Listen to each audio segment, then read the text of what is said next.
Hey there. If you're drinking against your will, then let's have a quick chat.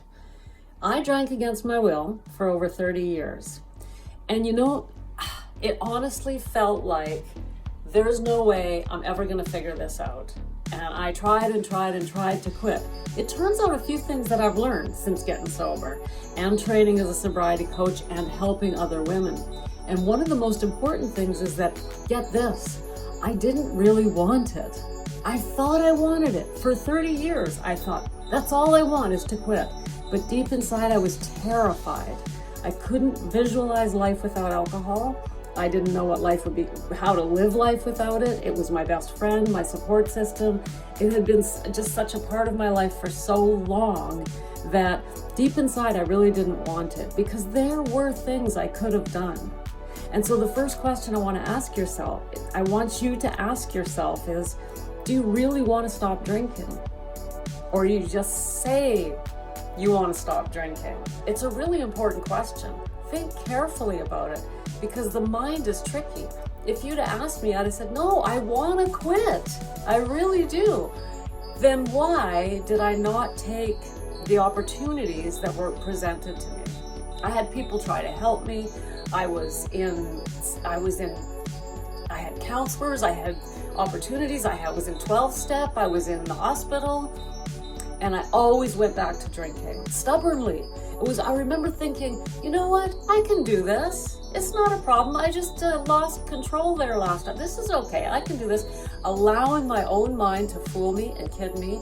It was the easy way out. I had this really stubborn streak that I wanted to do things myself. I didn't want anyone else telling me what to do. Like, that's what I was like. What can I say? If any of this is ringing, if you're thinking, me, I wonder if that's, think about what do you want? What do you want? What do you really want? I'm astonished that I was willing to waste that much time. It didn't feel willing, but in hindsight, I gotta look back and go, come on, why don't you just face it, Becca? If you really wanted out, you could have gotten out. And so that's what I'm saying to you. Do you really want it? If you do, there's a few things you have to be willing to do. Take the help. Get help. If you're a casual drinker who has a little bit too much every now and then, you don't need help. But if this is something that's nagging and nagging and nagging at you and making damage in your life, and you're getting older and getting on, and you're thinking, wow, this is getting to the point where, holy crap, I'm trying to quit and I can't quit. It's time to realize you're going to need some help. That's all I'm saying, right?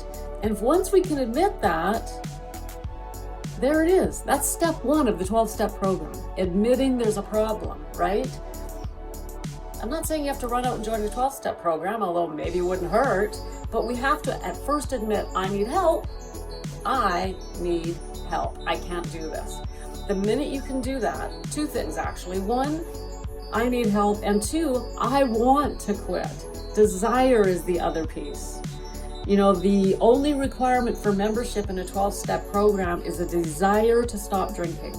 That's what they tell you. That's the only requirement. There's no other requirement. You just have to want to quit drinking. So you need the desire, and then you need the willingness to say, okay, help. What kind of help is going to work for me? And there's different ways you can get help. That's fine. You get to pick your own path, but you have to want it, and don't kid yourself, and then say, all right, I'm going to find the help that's out there for me. Pick the path that's going to work for me, and then do it. Do it. Do it. No more wasted time. If you're mature like me, enough already. I waited till I was 53. That's too long. 43 is too long. Time is too precious. Opportunity awaits. So get the help you need, make a decision, have the desire, and get on with your life. Because I know you can do it. I help women all of the time. Women come into my world. I've learned how to help others. It is such a privilege. It is the one thing that makes that 30 years worthwhile. Okay, it was a waste. But at least now I know what it was all about. I know what it's like, and I know how you feel, and I know how to help people. And the more women I help, the more people I help, the more I learn about this. You gotta want it, and then you gotta say, all right, help me. and then you can do it. I'm rooting for you. Sending you love.